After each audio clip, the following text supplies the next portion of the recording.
नमस्कार। खबर उत्तर प्रदेश में आपका स्वागत है। मैं हूं आपके साथ राहुल चौहान। खबरों में बढ़ने से पहले एक नजर आज की हेडलाइंस पर। आज एमएलसी के अस्पताल का लोकार्पण करेंगे सीएम। कल भाजपा महानगर के प्रशिक्षण वर्ग का करेंगे उद्घाटन। यूपी भाजपा की नई टीम में कानपुर को नहीं मिली जगह। झांसी के रामकिशोर साहू कानपुर बुंदेलखंड के क्षेत्रीय अध्यक्ष बने। राम मंदिर चढ़ावा चोरी मामले में एफआईआर दर्ज। हिरासत में 6 आरोपी। चंपत राय का नाम नहीं। लखनऊ के बाद अब पटना में खान सर के कोचिंग सेंटर में लगी भीषण आग। मची अफरा तफरी। बाल बाल बचे व छात्र। यूपी में 28 जून से मानसून देगा दस्तक। कई जिलों से होगी बारिश की शुरुआत। गर्मी से मिलेगी राहत। 8वें वेतन आयोग के गठन को मंजूरी के बाद कर्मचारी संगठन की बड़ी मांग। राशन इलाज खर्च के लिए बदला जाए पुराना फॉर्मूला। आप देख रहे हैं की न्यूज़, खबरों का सारथी। लेकर चलते आपको खबरों के विस्तार में। खबर लखनऊ से है। यूपी के 30 पीपीएस अधिकारियों की आईपीएस प्रमोशन पर मोहर। दिल्ली में यूपीएससी की डीपीसी बैठक में बनी सहमति। 1997 से 2000 बैच के अधिकारियों के नामों पर हुआ मंथन। मुख्य सचिव एसीएस गृह और डीजीपी रहे बैठक में मौजूद। जुलाई के पहले सप्ताह में जारी हो सकता है प्रमोशन आदेश। लखनऊ से खबर आपको बता रहे हैं। दिल्ली में यूपीएससी की डीपीसी बैठक में बनी सहमति। 1997 से 2000 बैच के अधिकारियों के नामों पर हुआ मंथन। मुख्य सचिव एसीएस गृह और डीजीपी रहे बैठक में मौजूद। जुलाई के पहले सप्ताह में जारी हो सकता है प्रमोशन आदेश। यूपी के 30 पीपीएस अधिकारियों के आईपीएस प्रमोशन पर मोहर। लखनऊ से खबर आपको बता रहे हैं। दिल्ली में यूपीएससी की डीपीसी बैठक में बनी सहमति।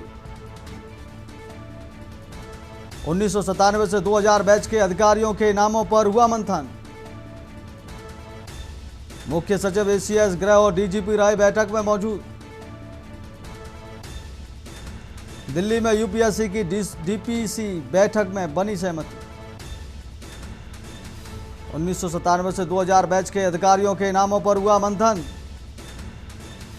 मुख्य सचिव एसीएस गृह और डीजीपी रहे बैठक में मौजूद। जुलाई के पहले सप्ताह में जारी हो सकता है प्रमोशन आदेश। लखनऊ से खबर आपको बता रहा है। यूपी के 30 पीपीएस अधिकारियों के आईपीएस प्रमोशन पर मोहर। दिल्ली में यूपीएससी की डीपीसी बैठक में बनी सहमति। 1997 से 2000 बैच के अधिकारियों के नामों पर हुआ मंथन।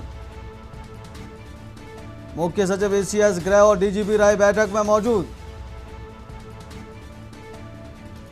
दिल्ली में यूपीएससी की डीपीसी बैठक में बनी सहमति। 1997 से 2000 बैच के अधिकारियों के नामों पर हुआ मंथन। लखनऊ से खबर आपको बता रहे हैं। मुख्य सचिव एसीएस गृह और डीजीपी रहे बैठक में मौजूद। जुलाई के पहले सप्ताह में जारी हो सकता है प्रमोशन आदेश।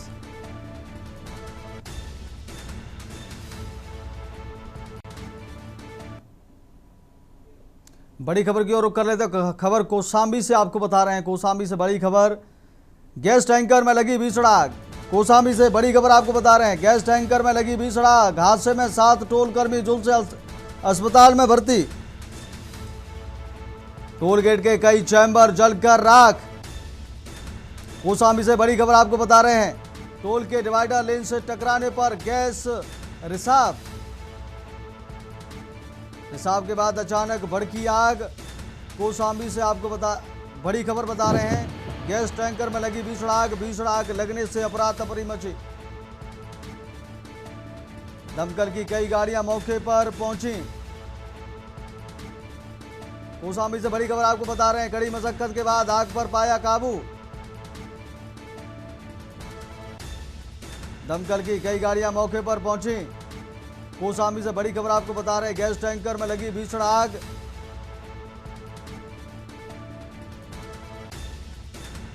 हाईवे पर यातायात रहा बाधित। कोखराज बाईपास टोल प्लाजा का पूरा मामला बताया जा रहा है। कौशाम्बी से इस खबर पर हमारे साथ संवाददाता अनिरुद्ध कुमार पांडे हमारे साथ जुड़ गए हैं। अनिरुद्ध, दर्शकों को बताएं पहले हादसा ये कैसे हुआ और घायलों की क्या स्थिति, अभी कितने लोग घायल हैं? जी, आपको बता दूं कि ये पूरा मामला पोखराज की सिरोही टोल प्लाजा है, जहां पे टैंकर गैस लदा हुआ जा रहा था, जिसमें टक्कर लग जाने से गैस रिसीव निकलने लगी। धीमे धीमे टैंकर में आग पकड़ी और विकराल रूप ले लिया गया, जिसमें टोल प्लाजा के कर्मी 7 लोग घायल हो गए, जिनको घायलों को अस्पताल में भर्ती कराया गया है। और मौके में फायर ब्रिगेड की गाड़ियां और एम्बुलेंस पहुंचकर आग को काबू में पाया गया है जी, और घायलों का जिला अस्पताल में उपचार किया जा रहा है जी। अनुरोध, कितनी गाड़ियां इसकी चपेट में आई हैं? इसके जद में कितनी गाड़ियां आई, कितने जो लोग घायल हैं उनकी क्या स्थिति है अभी ऐसा कोई प्रशासनिक आंकड़ा नहीं आया, और लगभग वहाँ पे गाड़ियां जो बाइक की गाड़ियां हैं, साइकिल है, जो वहाँ पे कर्मचारी टोल प्लाजा में सर्विस कर रहे थे, उनकी गाड़ियां क्षतिग्रस्त हो गया है। और टोल प्लाजा भी, वहाँ जो ऑफिस है वो भी चपेट में आ गया है, टोल प्लाजा भी जलकर राख हो गया है जी। जी अनुराग, बहुत बहुत धन्यवाद आपका तमाम जानकारी देने के लिए। तो टोल गेट के कई चैम्बर जलकर राख हो गए हैं, 7 टोल कर्मी इसमें घायल बताए जा रहे हैं, जिनका अस्पताल में इलाज जारी है। टोल के डिवाइडर लेन से टकराने पर गैस रिसा हुआ, उसके बाद गैस टैंकर में आग भड़क गई। ये तस्वीरों में आपको नजर आ रहा है आग की लपटें, काला धुआं। अगली खबर का रुख कर लेते। खबर रायबरेली से। ससुराल में दामाद की पीट कर हत्या, गंभीर हालत में दामाद को पहुंचाया गया जिला अस्पताल। जिला अस्पताल में डॉक्टर ने किया मृत घोषित।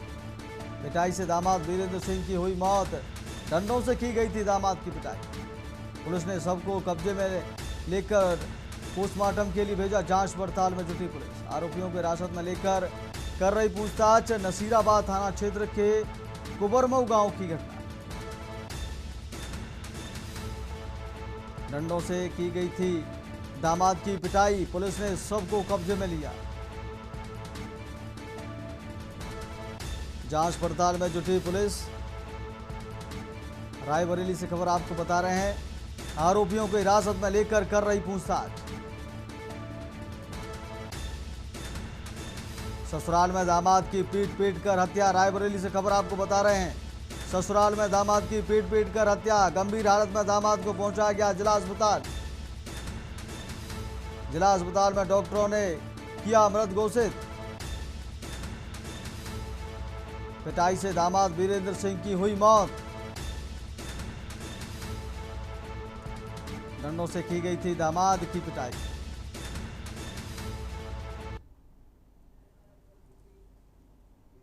अगली खबर का रुख कर लेते। खबर मैनपुरी से। हाईको कार और बाइक की जोरदार टक्कर, हादसे में बाइक सवार चाचा भतीजे की मौत। थाना किसनी के गांव बिठारा जा रहे थे चाचा भतीजे, इको कार सवार गंभीर घायल। थाना किसनी इलाके में मैनपुरी मार्ग पर हुआ हादसा।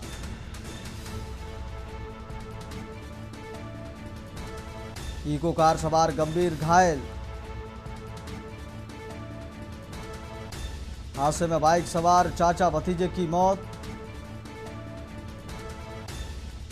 थाना किसनी के गांव बिठारा जा रहे थे चाचा भतीजे, इको कार सवार गंभीर घायल। थाना किसनी इलाके में मैनपुरी मार्ग पर हुआ हादसा। मैनपुरी से खबर आपको बता रहे हैं। इको कार और बाइक की जोरदार टक्कर,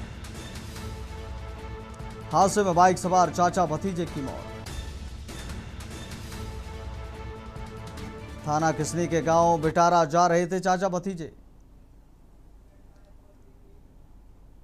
अगली खबर का रुख कर लेते। कानपुर विकास प्राधिकरण केडीए की जोन 4 टीम ने अवैध निर्माणों के खिलाफ बड़ा अभियान चलाते हुए शहर के 6 बेसमेंट में संचालित प्रतिष्ठानों को सील कर दिया है। कार्रवाई के दौरान रेस्टोरेंट, होटल, कैंटीन और कॉस्मेटिक दुकान को सील किया गया है। डॉक्टर रवि प्रताप सिंह ने नेतृत्व में पुलिस बल के साथ यह अभियान चलाया गया। इस दौरान करीब 44 बीघा क्षेत्र में फैली 5 अवैध प्लॉटिंग भी चिन्हित की गई। केडीए ने लोगों से मानचित्र स्वीकृत कराकर ही निर्माण कराने की अपील की है और सरकारी व ग्राम समाज की जमीन पर अवैध कब्जों को लेकर सख्त चेतावनी दी है। प्राधिकरण ने स्पष्ट किया है कि अवैध निर्माणों के खिलाफ यह अभियान आगे भी लगातार जारी रहेगा।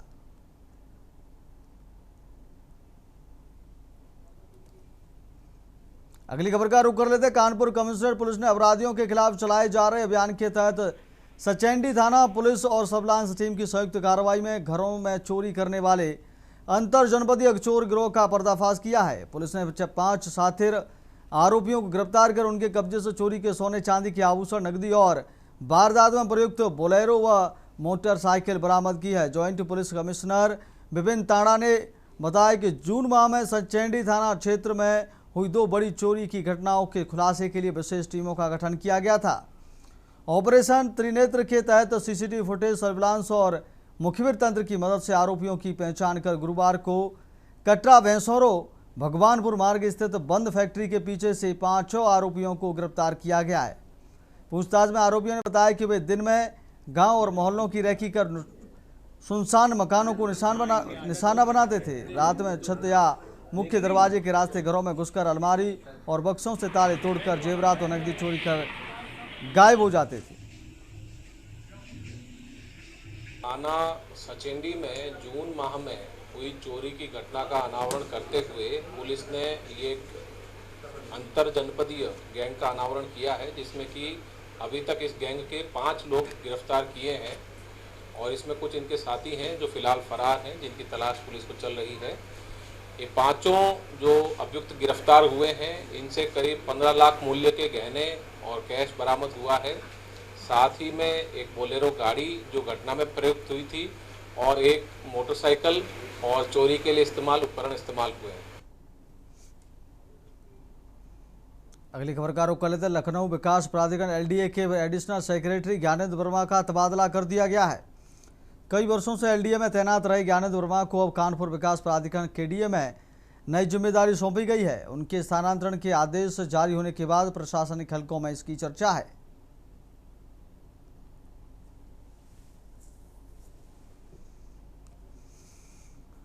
अगली खबर का रुख कर लेते। गाजीपुर में मुहर्रम के मद्देनजर शहर के कई इलाकों में रूट मार्च किया गया। एडीएम और एसपी की अगुवाई में पुलिस फोर्स ने शहर के कई क्षेत्रों में मार्च किया। मुहर्रम के दौरान संवेदनशीलता क्षेत्रों में प्रशासन की ओर से खास निगरानी की व्यवस्था की गई। मुहर्रम पर शांति एवं कानून व्यवस्था को लेकर प्रशासन पूरी तरह अलर्ट मोड में नजर आ रहा है। मुहर्रम को लेकर डीएम ने साफ सफाई, विद्युत व्यवस्था और सुरक्षा के मद्देनजर संबंधित विभागों को खास निर्देश दिए कि रूट मार्च के दौरान अफसरों ने मुहर्रम की तैयारियों का स्थलीय जायजा लिया। को रखते हुए पुलिस और प्रशासन के अधिकारियों द्वारा यहाँ पे रूट मार्च और हम और एसपी साहब और सीडीओ साहब तीनों अधिकारी यहाँ पे हैं। तो मेन पर्पस ये है कि रूट को एक बार देख लिया जाए, यहाँ पे सेंसिटाइज हो जाएं और कल का कार्यक्रम पीसफुली हो, शांति व्यवस्था बनी रहे। बाकी कुछ तार नीचे मिले, उनको बिजली विभाग को भी निर्देशित किया गया है। बाकी कुछ जगह जो है बताया गया कि बिजली नहीं आ रही है। मुहर्रम को लेके पूरे जनपद में समस्त तैयारियां हमारी पूर्ण है। उसी के क्रम में डीएम साहब के नेतृत्व में कोतवाली थाना क्षेत्र में जितने भी हमारे प्रमुख रूट हैं, सभी रूट्स को कवर करते हुए एक बड़े स्तर पे एक फ्लैग मार्च किया गया है और विभिन्न जो तैयारियां हैं कल को लेके उसको तैयारियों का जायजा भी लिया गया है और समस्त विभागों को भी निर्देशित किया गया है कि किसके क्या दायित्व हैं, उनका किस तरह से निर्वहन करना है। अगली खबर का रुख कर लेते हैं। कानपुर में मुहर्रम को लेकर कई इलाकों में बैरिकेडिंग लगाए गए हैं, जिसके चलते यातायात के रूट में कुछ बदलाव हो सकता है। 9वीं और 10वीं मुहर्रम पर सुरक्षा के कड़े इंतजाम किए गए हैं। ट्रैफिक पुलिस ने एडवाइजरी जारी की है। ट्रैफिक व्यवस्था संभालने के लिए डीसीपी के नेतृत्व में टीआई मोर्चा संभालेंगे। मुहर्रम को लेकर शहर के चारों जोनों में भारी पुलिस फोर्स तैनात किया गया है।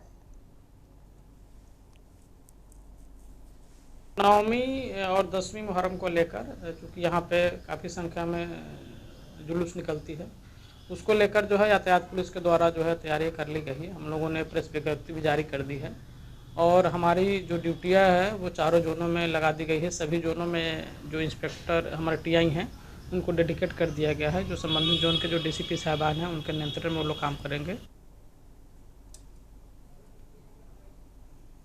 अगली खबर का रुख कर लेते हैं। इटावा पहुंचे समाजवादी पार्टी नेता शिवपाल सिंह ने बीजेपी पर जमकर वार किए हैं।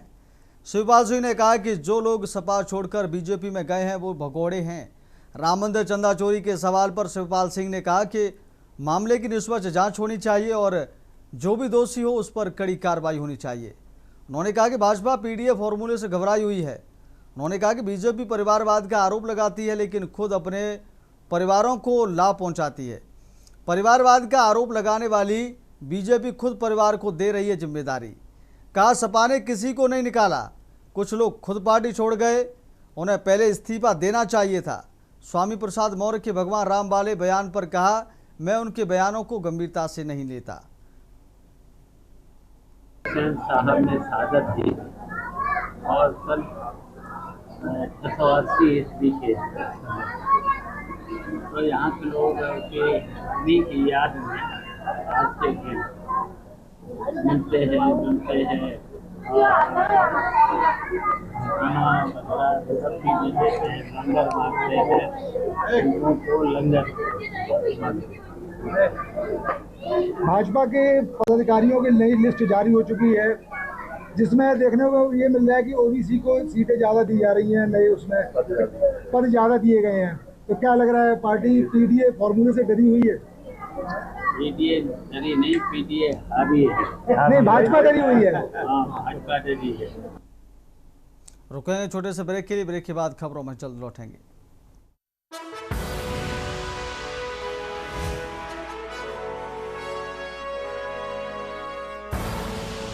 आप देख रहे हैं के न्यूज, खबरों का सारथी। ब्रेक के बाद फिर आपका बहुत स्वागत है। लेकर चलते हैं आपको खबरों में। चंदौली हाईवे पर खतरनाक स्टंटबाजी का वीडियो सोशल मीडिया पर वायरल हो रहा है। वीडियो में दिखाई दे रहा है कि किस तरह से एक युवक यातायात नियमों का खुलेआम धज्जियां उड़ा रहा है। बड़े साहब ढाबा के पास ये युवक चलती बाइक पर जानलेवा करतब कर रहा है। इस स्टंट के दौरान स्टंटबाज युवक खुद की ओर और अन्य वाहनों चालकों की जान खतरे में डाल रहा है। स्थानीय लोगों ने युवक पर सख्त कार्रवाई की मांग की है। वायरल वीडियो सदर कोतवाली क्षेत्र के हाईवे का बताया जा रहा है।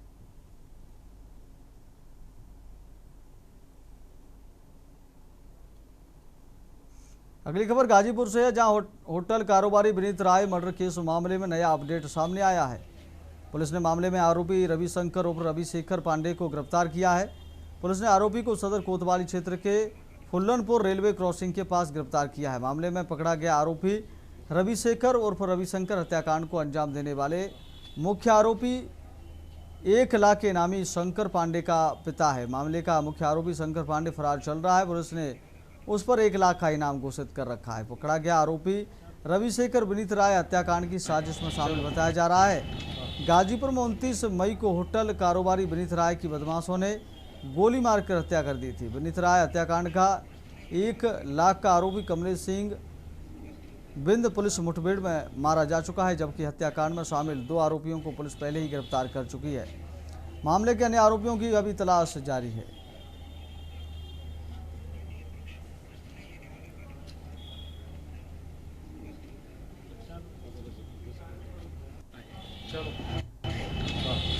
थाना कोतवाली क्षेत्र में जनपद गाजीपुर में विगत दिनों विनीत राय नामक व्यक्ति के केस में उनके परिजनों की तहरीर पे मुकदमा दर्ज हुआ था। इसमें पूर्व में 2 जो आरोपी हैं गिरफ्तार होकर जेल जा चुके हैं और एक आरोपी 1 लाख का पुरस्कार घोषित अपराधी कमलेश, वो पुलिस एनकाउंटर में ढेर हुआ था।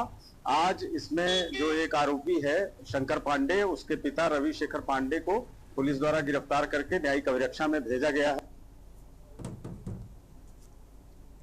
अगली खबर का रुख करते कन्नौज जिले के बेसमेंट में संचालित निजी नर्सिंग होम और अस्पतालों को लेकर स्वास्थ्य विभाग ने सख्ती दिखानी शुरू कर दी है। मुख्य चिकित्सा अधिकारी कार्यालय की ओर से सभी निजी नर्सिंग होम और अस्पताल संचालकों को निर्देश जारी करते हुए बेसमेंट में संचालित संस्थानों की जानकारी तत्काल उपलब्ध कराने को कहा गया है। जारी पत्र के अनुसार उच्चाधिकारियों के निर्देश पर सभी अस्पताल और नर्सिंग होम संचालकों को तत्काल अपनी सूचना उपलब्ध करानी होगी। साथ ही अग्निशमन विभाग द्वारा जारी एनओसी प्रमाण पत्र की छाया प्रति भी प्रस्तुत करना अनिवार्य किया गया है। वहीं मामले में एसीएमओ डॉक्टर केपी त्रिपाठी ने बताया कि स्वास्थ्य विभाग ने स्पष्ट किया है कि निरीक्षण के दौरान यदि कोई अनियमितता या प्रतिकूल स्थिति पाई जाती है तो संबंधित संस्थानों के विरुद्ध नियमानुसार विभागीय कार्रवाई की जाएगी, जिसकी पूरी जिम्मेदारी संचालक की होगी। विभाग ने यह भी निर्देश दिए हैं कि जिन अस्पतालों और नर्सिंग होमों का संचालन बेसमेंट में नहीं हो रहा है उन्हें भी अग्निशमन विभाग की एनओसी उपलब्ध कराना सुनिश्चित करना होगा।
कराना है कि जनपद कन्नौज में भी हमारे विद्यालय चल रहे हैं, नर्सिंग होम चल रहे हैं, अल्ट्रासाउंड सेंटर चल रहे हैं और जो पैथोलॉजी लैब चल रहे हैं, उसमें जो राज्य सरकार से प्राप्त निर्देश के क्रम में ऐसे सभी अल्ट्रासाउंड सेंटर, ऐसे सभी अस्पताल और ऐसे सभी चिकित्सालय हैं, उन सब में उनको एक लेटर जारी किया गया है कि अगर उनके यहाँ पे बेसमेंट इसी प्रकार की सुविधाएं दी जा रही है तो निरीक्षण के दौरान अगर पाई जाती है तो मेडिकल इस्टेब्लिशमेंट एक्ट में जो विधिक कार्रवाई यहाँ आ रहे थे प्रस्तावित की जाएगी और एयरपोर्ट से जब आ रहे